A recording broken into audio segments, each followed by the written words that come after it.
muted. Oh, now you are going to be actually hearing what I say because the mic was still muted. Well, welcome to another live chat. This time we're going to be talking about sustainability, ecological solutions that you can apply to your used tea leaves to repurpose them in the various ways that they allow. And there are different ways, there are different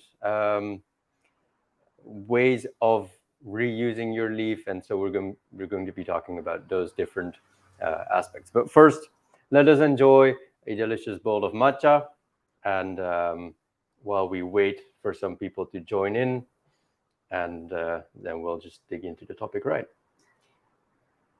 Hello. Hello. I was greeting everyone, but now I also have to greet you. Yes. Hello. Well, cheers.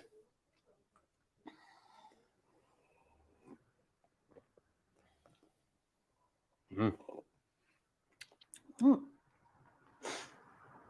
So the interesting thing with matcha is that as we're going to be talking about how to use or reuse already used tea leaf, really nothing remains with matcha. So it's not exactly suitable for the topic, but although it's also very ecological because you consume everything. Mm-hmm. So matcha is a very good tea to just drink. Yeah.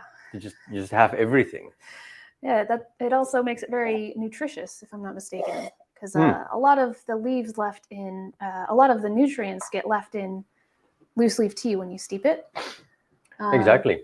So you're missing out on a lot of those if you just throw them away, but not matcha. No, with matcha, you're basically eating the leaf in its entirety, whereas with steeping tea, you only extract some of the nutritious components from the leaf and the rest you dispose of, which means that there is a lot of good components that remain in the leaf that, as we are going to repurpose the tea, can be used and can be utilized. Right. For example, when you have matcha, there's this one component, vitamin E, that does not extract even in hot water. So it is retained in the leaf and it does not dissolve. It does not become part of a brew or the liquor of the tea. So you can only get that vitamin E from drinking matcha. Really? And it said that vitamin E is very good for the skin. So well, good. That's another reason to drink matcha. Get some vitamin E from the matcha and you can help get a beautiful skin. But that's not exactly what we're going to be talking about today, is it?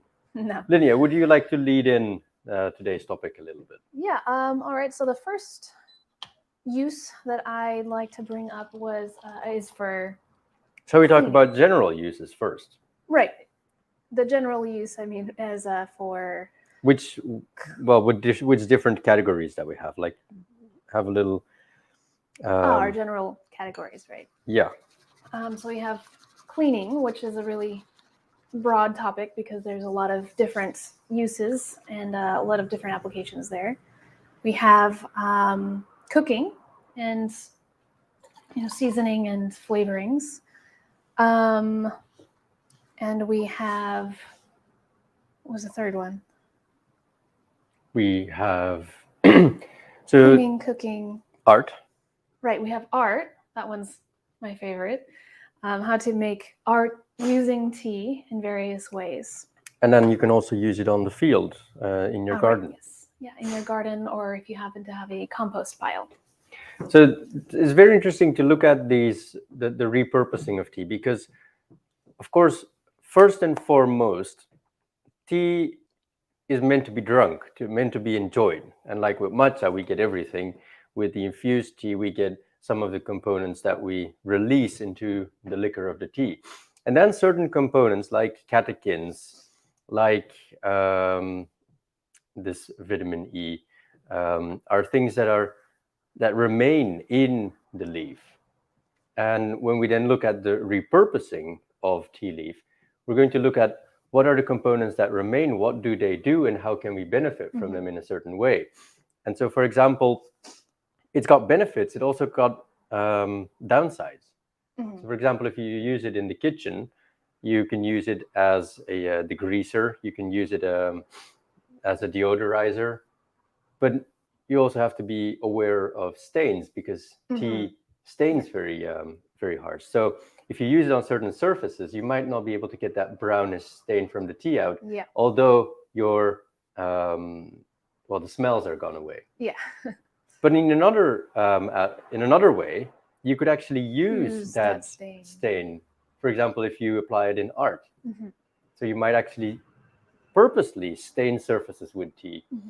And so it's the things that tea do, or that tea does, can be applied in various ways, and it just requires some creativity to figure out what you want to get out of it, how you can benefit from it, or get an understanding to begin with of what the different aspects are that can be repurposed. And then we indeed come to using tea in the kitchen for cooking, using tea for cleaning, using tea in the garden, and using tea, of course, in art. And now we're not really talking yet about any other health-related purposes, which we might actually not even get into. Right.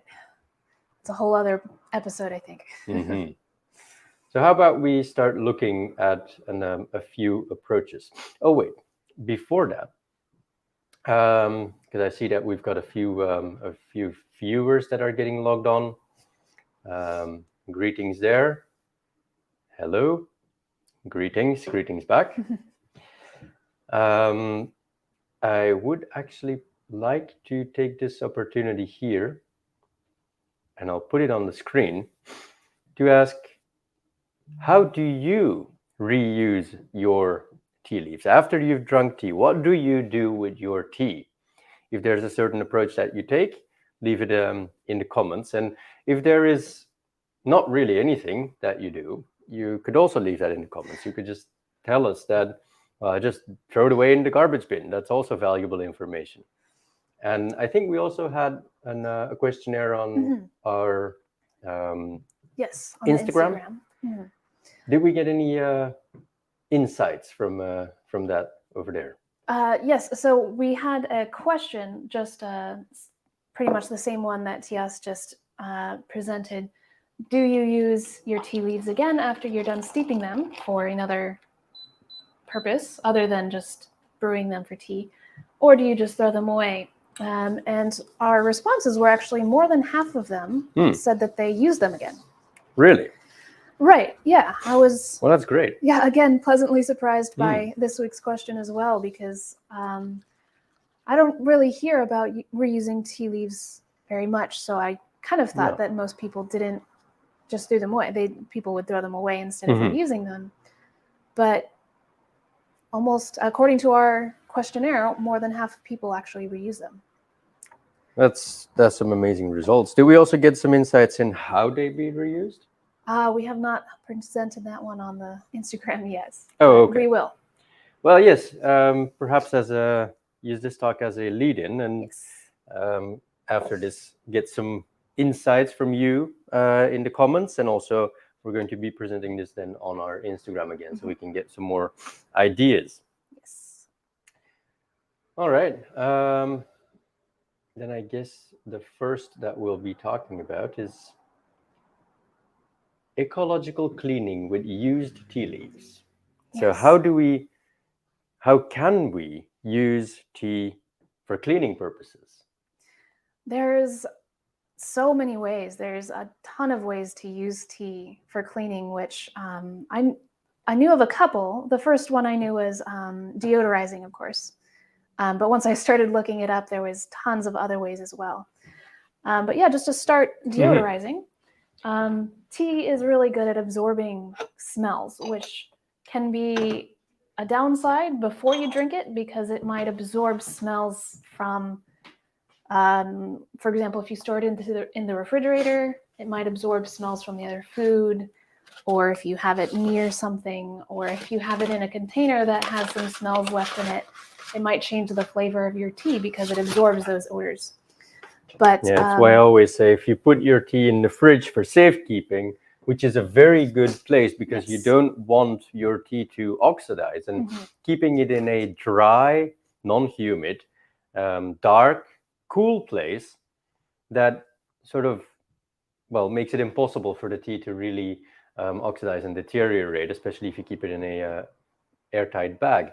But if that bag is, well, lets in some odors or scents from other things that are also in your fridge, like cheese or fish, then even within the span of a few hours, Yes. your tea will start to taste like what is in your fridge. It will just taste like your fridge. It's terrible. Yeah, which is not what you want out of your tea. But it is good Yep. to use it as a deodorizer. Yes, if you can use it with a little bit of intention after you're done brewing it. There's plenty of ways to do it. And some of them are pretty quick and straightforward. You can just take the tea leaves right out of your teapot or your infuser, whatever you're using, and just spread them, still damp, onto cutting boards or pots and pans, something that won't stain, of course, like we were saying earlier. Or even, I think hardwood floors I saw were okay, but for example, linoleum might stain, so you want to be careful with that. Right. You just leave them there for a couple, I don't know, I think it was something like 30 minutes to an hour, not even that long. Yeah. And then it'll just absorb all of the smells, and you can... And bacteria. Yeah, and bacteria. There's also some antibacterial properties of tea. Tea is very good antibacterially, and since we're not really talking about how it can help us as a medicine or health related, it is an old practice in Japan, really, and it still happens today that people, when they catch a cold and have a bit of a sore throat, they would actually gargle with some heavily, densely steeped green tea. I did come across some studies that studied, flu virus, and if it was affected by just like a hand wash, basically, and it was the results were that the tea, if you wash your hand with tea or something, it would kill off the flu virus, which it's a... So you take it with a grain of salt, but not too much salt. That spoils the tea. Yeah. I didn't look too much into this study, so you'd want to do your own research. No, but it's known for a while already that it helps prevent colds, the flu. It's antibacterial, and I know before alcohol was a thing, people would spray the table with tea and wipe it dry with a towel, and basically the tea itself, with its antibacterial properties, already cleans up the table. I think if we look back at how tea was used in the past, there's one very how should I say, popular or well-known application, which is to use used tea leaves on your tatami. What they would do is to spread out the tea leaf on the floor, on the tatami matted floor, and allow it to just sit there, like we just talked about with the deodorizing, which helps with deodorizing the tatami, but also to kill off the bacteria. And once the tea leaf is fully dry and somewhat crispy, then we just broom it off. So they would put it on there while it was still wet? Semi. And it wouldn't stain? It seems like tatami would stain. Tatami no sort of stains over time anyways. But the tea wouldn't be significant enough to be concerned? I haven't tried it myself. Yeah. Well, I assume if they were using it, then it wouldn't be. Yeah. So cleaning is with tea is something that's already very, let's not say ancient, but it's common in Japan. And now we just recognize some new approaches that we can use. Yes. How does degreasing with tea work, do you think? So I also would like to know a little bit more about the science behind it, but this is a new one that I came across. The astringency in tea really cuts through grease, such as actually saw a lot of different sources saying that you can just spray tea on your windows or your mirrors and wipe it off, and it'll work really well for fingerprints and such. Or if you want to use to reuse your old tea leaves, you can put them in your dishwater to soak, and it will really loosen up the grease on your dishes, and then it'll make it a lot easier to clean them. And again, that was a new application that I didn't know before I did some researching. Yeah, probably something that people knew many, many years ago, but that we've now sort of forgotten. Yeah. Now, you could actually use tea also to wash your hands after you've, for example, eaten with your fingers. Yeah. It works pretty well. To get the smells off, especially. So no more soap, we don't need all that stuff. Just get some tea into your kitchen and use that to, help with washing your dishes and deodorizing. With deodorizing, I have used it myself quite often. I usually use these triangular corner sieves kind of things in the sink. They're very popular in Japan. And then you hang a little garbage net into that. And I use that for my my used tea leaf. So what I would do is I would just throw the tea in there, and then once I've gathered some, I'd pack it together, let it dry a little bit, and then I would just put it as such in the fridge or in the freezer or in my shoes, and it works wonders. Yeah, that's another very easy way to use it. Just put it in little bags and hang it somewhere. Yeah, just a mesh bag kind of thing, and you put it in your fridge where you want to have some odors be removed. Yep. We're getting a few comments in here. Let me just start using them. And I use spent leaves to scrub the teapot that holds them. It gets rid of small hard water spots. That's a really good approach. I've actually personally got experience with using used tea in boiling it in an iron kettle, like the impure iron kettles that you use in tea ceremony. It's often said that you should use potato peels and boil them for several minutes, 10, 20 minutes in the kettle. And I think it's the astringency or the starch that sort of removes the rust on the inside if you've got a rusty pot. And I've done the same with tea in it. And that also has some sort of the same effect. Interesting.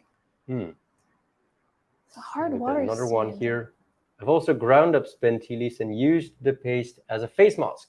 Yes. I saw there's a lot of things in tea that have been linked to skincare benefits, like caffeine and other antioxidants. But that's again that's a whole other area, isn't it? Yeah, but green tea especially can be has a lot of potential skincare applications. No, it's true. And as I said, in matcha, you have this component vitamin E that does not get extracted.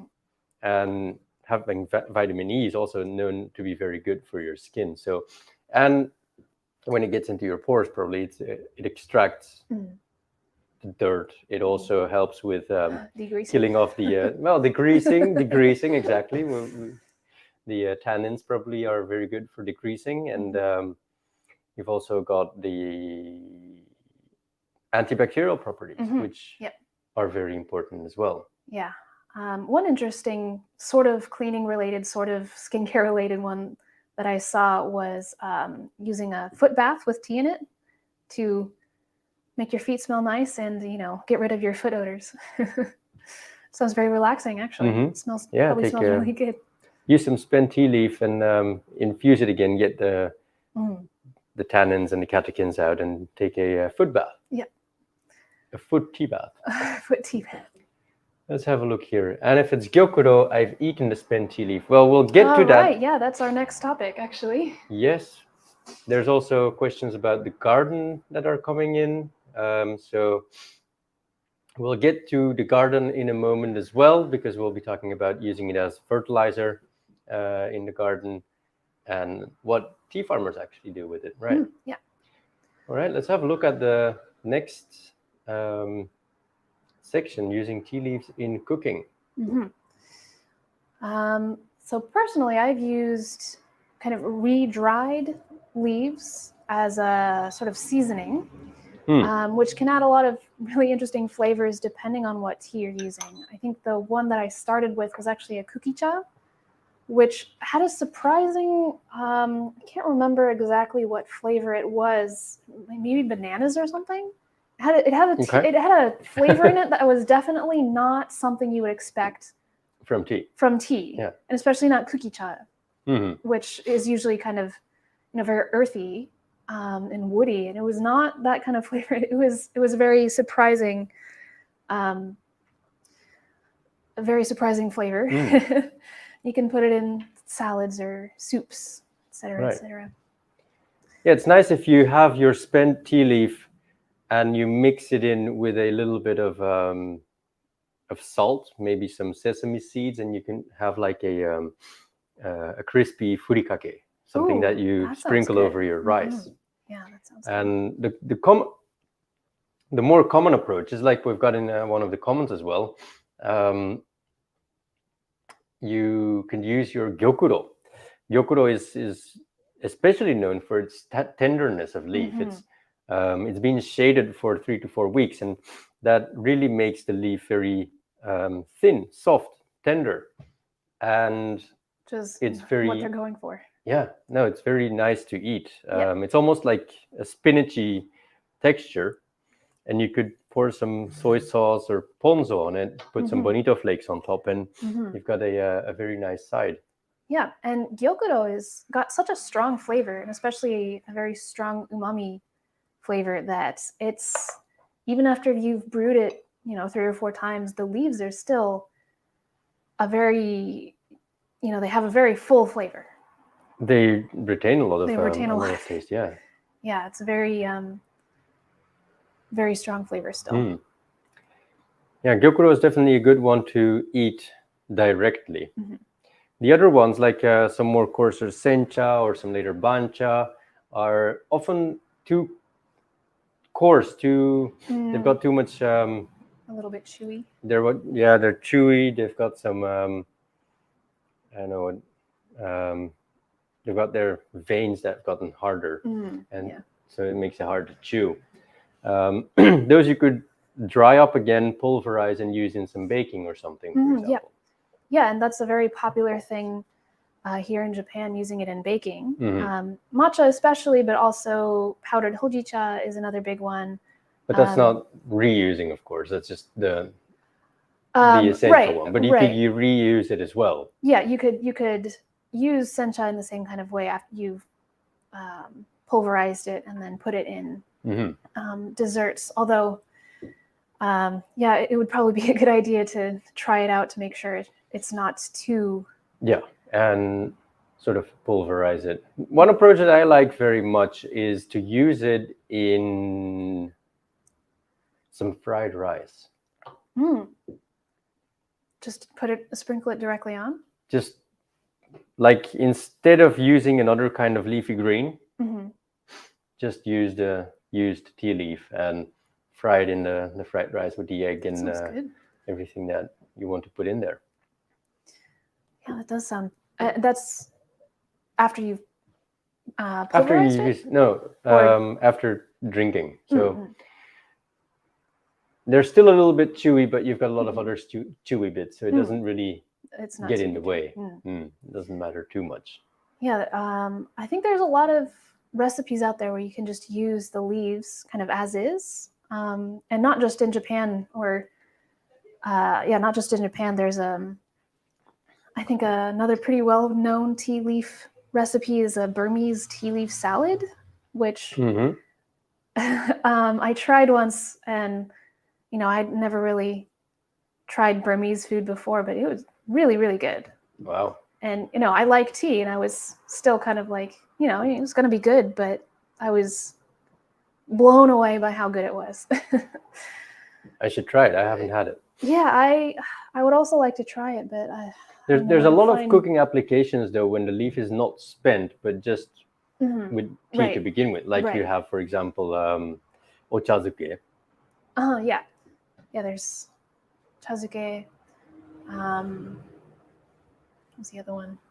Yep, but recipes that are not new by any stretch. They're very traditional recipes that use tea. And the more in the West, it's like any tea book is basically a cookbook. If you find a book like about Japanese tea, then more than half of it is a cookbook. Like how you cook with tea, and then Really? half of that is baking. Yeah, of course, baking. Which to me is a very interesting and strange tendency though. But of course I can understand that we look for different applications for the product. All right, enough about cooking. This makes it get hungry. Oh yeah. How do we use it in the garden? So this one's, I think, pretty straightforward. There's you can use it as a fertilizer, and it gives a lot of, let's see, there's one specific thing, I think it was nitrogen, that plants really like, that tea leaves retain a lot of. And it also helps with moisture retention because it really holds the water. So if you kind of put it in the soil around your tea leaves, it'll help, or around your plants, around the roots of your plants, it'll help keep the water there so that the plant can get water kind of over a extended period of time. Yeah, we got a comment about that as well. There was a question about how do you use tea in the garden to control pests. Well, bugs love tea, so I'm not sure that it's going to control any pests. It might actually bring more pests to your garden. If you're looking for pest solutions, then good plants to plant around your garden are, There's first of all, sesame. Oh, sesame. Okay. And the other one is neem. Neem. All right. You could actually chew neem as well. Are those for a specific kind of bug, or is it? Neem in itself is very powerful against bugs in general. So it's also good as a disinfectant. And in yoga culture, neem would actually be chewed. Neem leaves would just be chewed, and that helps to purify the system and put one in a conducive energy and state of being for yoga practices. So, but neem is very known as a plant to have around your garden to keep pests at bay. So, and I know sesame because some of the organic tea producers that I work with have sesame around their garden. There's someone who actually goes pretty far in that, and he's got sesame around the entire garden, and then he's got frogs living in it to eat the bugs if they do get it. Yeah. When I was volunteering at the tea farm, it was spiders. There were spiders all over these. Which is good because they take a lot of the bugs away and keep pests at bay. And using it as a fertilizer, really putting it in the soil, it contains a lot of food stuff for the tea plants. Yes. It's actually because they've been fed a lot of, or they've subtracted a lot of nourishment from the earth. They can also give that back and then benefit the tea trees again. So what happens in tea gardens often is that the tea farmers in between would cut off the tea bushes to keep them low so they can work with them and they can use them.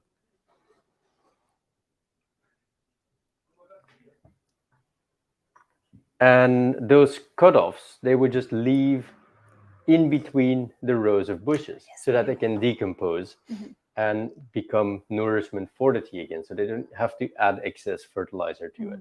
Yep. So that's a very beneficial way of reusing it. Other tea farmers that I know of also, of course, when you produce tea, for example, sencha, before it becomes the final product, there's a lot of tea that is filtered out, like twigs, like larger coarser leaf, etc. So to only get the beautiful tea leaf that you use for sencha. And some might repurpose that as a tea product, like bancha or cookie cha. But others might say, no, we don't do that. We just throw that back on the field, especially matcha farmers. They don't tend to use their tea leaf for other tea products because the tea is not rolled. It's just dried, which means that it won't give off as much flavor anyways. And so if you use those twigs or if you use those leaves, they won't produce an well, they're not conducive to brewing or brewing types of teas. So they would just throw that back on the farm.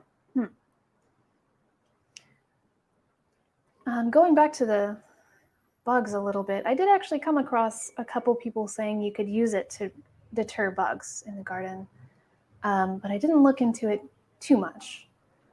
I don't garden too much, so it was a lot of kind of things that I just wasn't very knowledgeable about. But I think potentially it could be used that way. Which kind? To deter pests? Who? Tea leaves. Tea leaves? Yes. Oh, okay. How?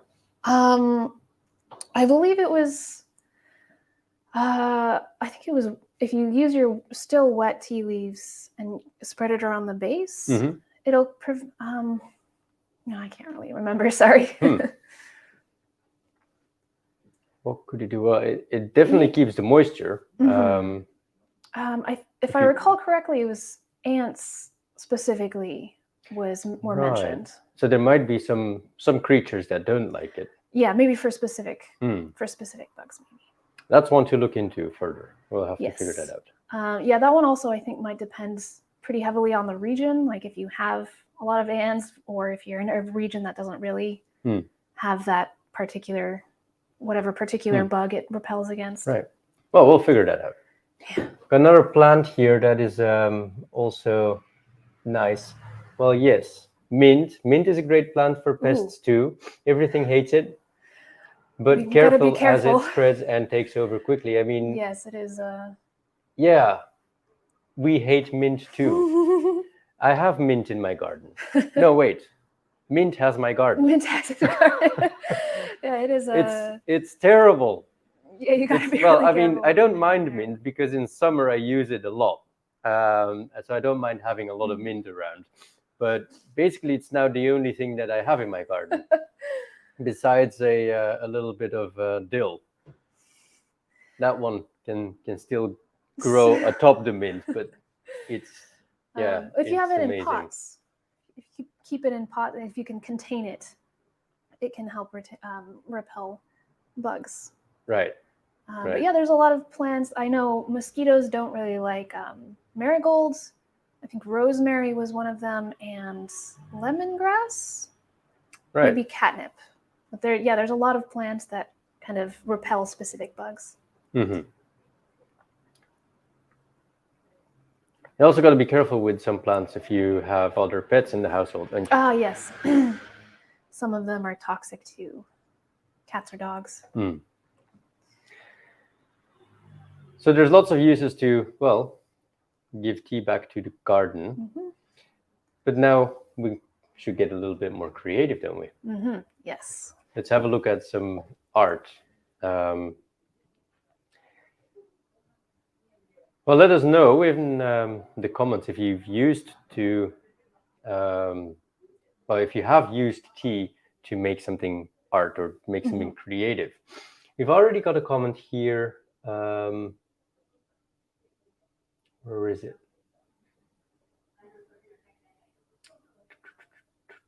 I saw it, but now I can't. Oh, there it is. Here. You can boil spent leaves for a long time to extract the color to use as a natural dye. Well, This is one of them, right? No, it's this is this saffron. one. I like to play around with not only tea. This one's dyed with bancha, and this towel, which is yellow, is dyed with gosh, this one's saffron. That one's saffron. This one's turmeric. Yeah. Yeah. So I like to play around with those, especially with these tea towels that I use, because not only does it give it a nice color and is it just pleasant to handle, it also disinfects. So it's very good for the tea towels or the towels that you use in your kitchen. But what are some other? You have some thoughts on some other applications in art? Right. So yeah. So I think the one most people might have heard of is the fabric dyeing, which you kind of get into other herbs as well and herbal teas because for different colors. But black tea I've heard has been used pretty often for aging white paper or white fabric. Yeah. Gives it a really nice kind of aged look. Mm-hmm. As for other applications, of course, since it can stain pretty well, you can use it to make paintings, which have a kind of watercolor effect. And it can be Right. So you put the leaf that you've. So for example, we just take the leaf out here and you place it on the paper, then it sort of the paper soaks up the tea and it extends kind of. Yeah. So it's a very kind of abstract sort of look, and it like kind of very soft sort of edges. And there's you can really get creative with it. You can go back over with a pen or an ink and kind of do outlines, or really the only limit here is your own creativity, your own imagination. And yeah, I think for art it's mostly realizing that tea can stain, and then it's just thinking about how to use that stain, or how to use the tea leaf itself. I've seen a very beautiful collage of, how they put a pin on bugs and then put the bug on on a board and have it in a frame. I've seen some collages like that with tea. Really? Like where the tea leaf is really like it's hand picked, it's hand rolled, it's not tiered up or anything. And if you infuse it, it returns back to its original leaf. I have that a lot with not as much with Japanese green teas, but more with mainland or Taiwanese teas. And that collage was really just those tea leaves opened up and dried again, then put on that board and put into a frame. That's a very creative and beautiful application. Yeah, very creative. And what was the other one that I've seen? No, there's also, well, of course, fabric, dyeing the fabric. And then I know people that make clothes out of them. So they dye it with tea. They also do kakishibu, so the kaki fruit, which is very common, makes it very dark brown. And also if you use it in a high concentration, then you could almost make your paper or even fabric as tough as leather. Really? The kakishibu is really really amazing material to use, natural materials. Yeah. Well, you picked up a few other somewhat more grotesque applications as well. Let's start with the least. Let's start with the paintings. Okay. We've let's have a look. Where do I have it here?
put us back on.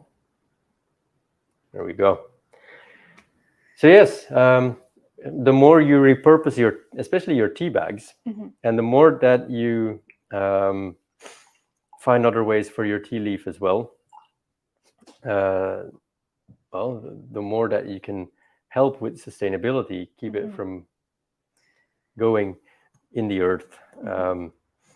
Most tea bags, especially, they're not made from ecological materials. Right. So there's a lot of polyester. It's like plastic, basically, that is used in tea bags, and that does not really go well with if it goes into landfills or goes into nature. Yeah. So there are some biodegradable. There are some biodegradable types of tea bags, but also that it takes a while for it to dissolve, and you don't really want to. So if you can reuse it in any way, or it's better, if you can be mindful of how you use it, then that is better indeed. Yes. And the tea bags also aren't releasing any good things into your teas either. They've got chemicals and plastics in them. I wouldn't drink tea bags. Well, to each their own. Yeah. They're convenient. Yeah. Yeah. Yeah. I don't have much to say about tea bags.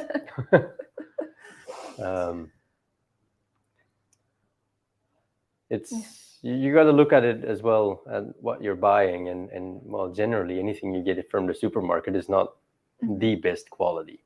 So, but I mean, as somebody who isn't a tea, somebody selling tea, and I personally, I think tea bags have their place. Bagged tea has their place. It's very accessible for people who are just getting into it.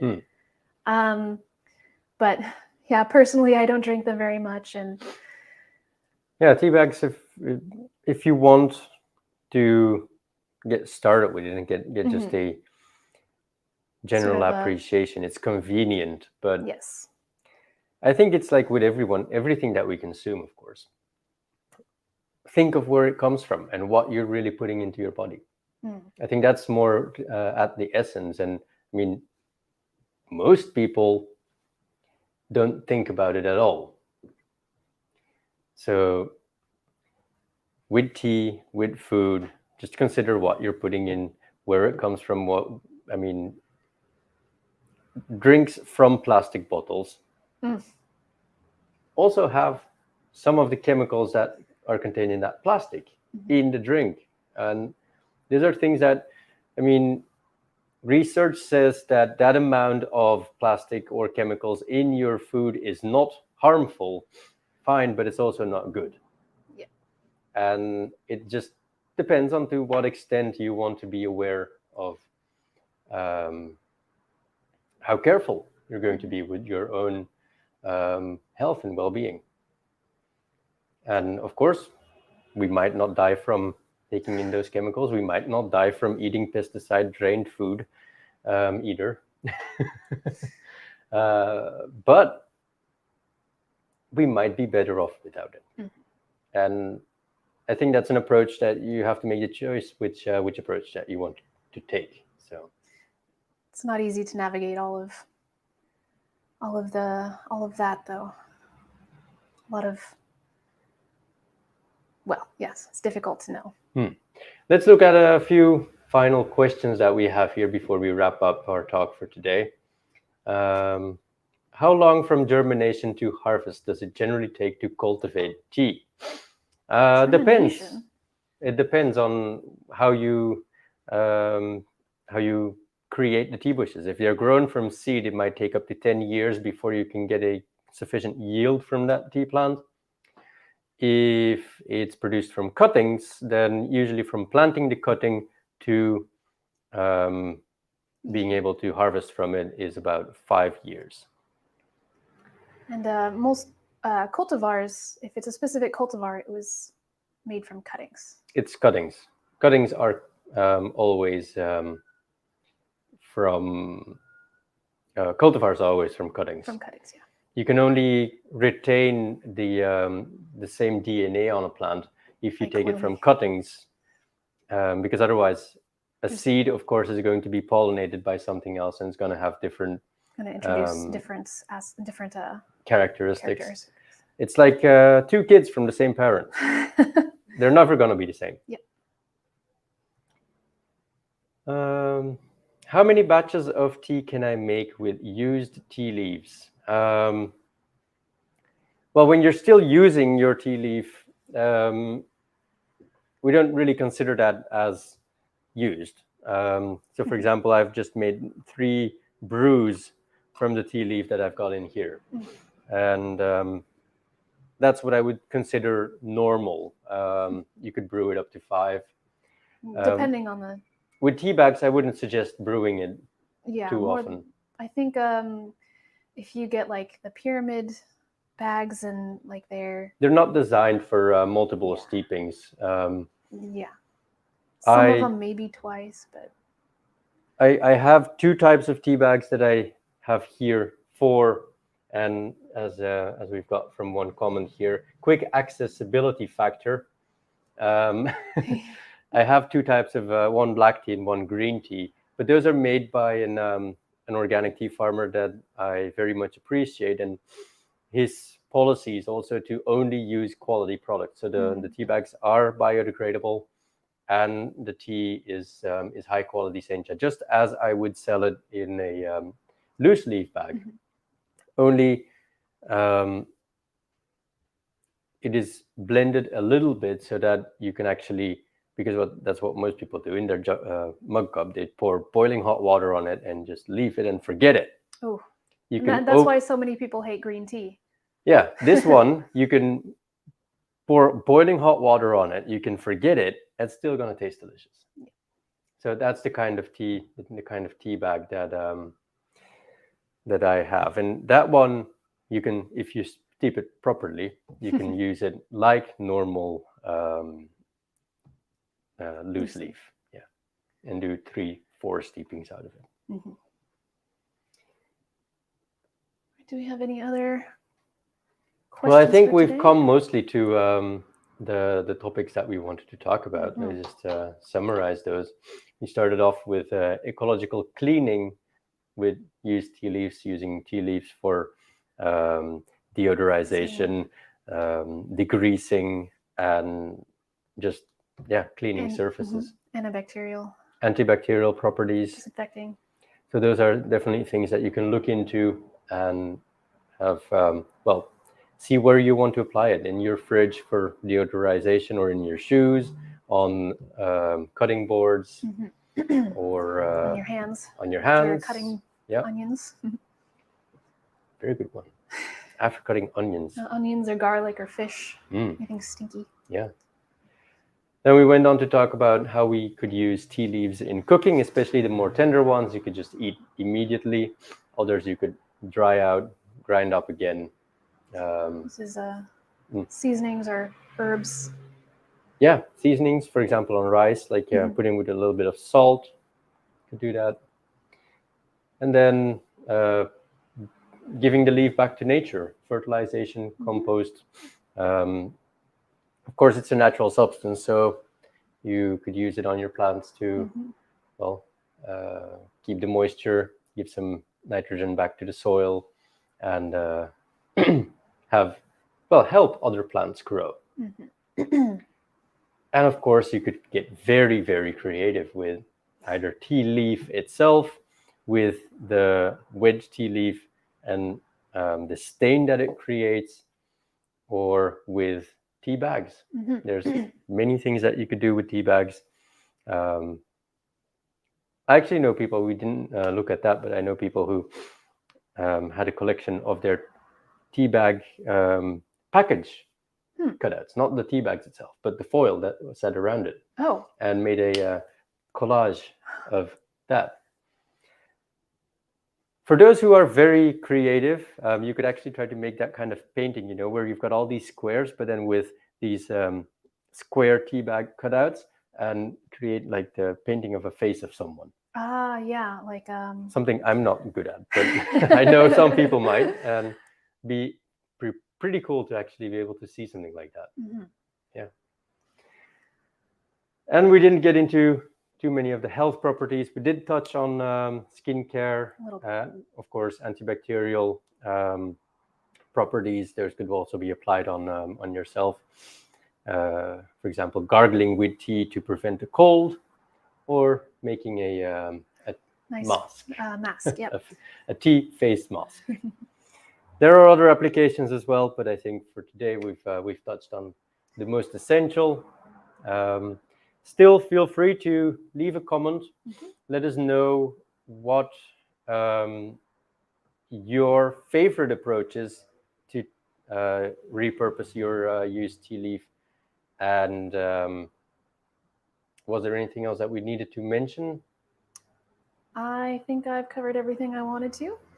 All right. We don't have an idea yet for what our next talk is going to be. Yeah, we'll let you know.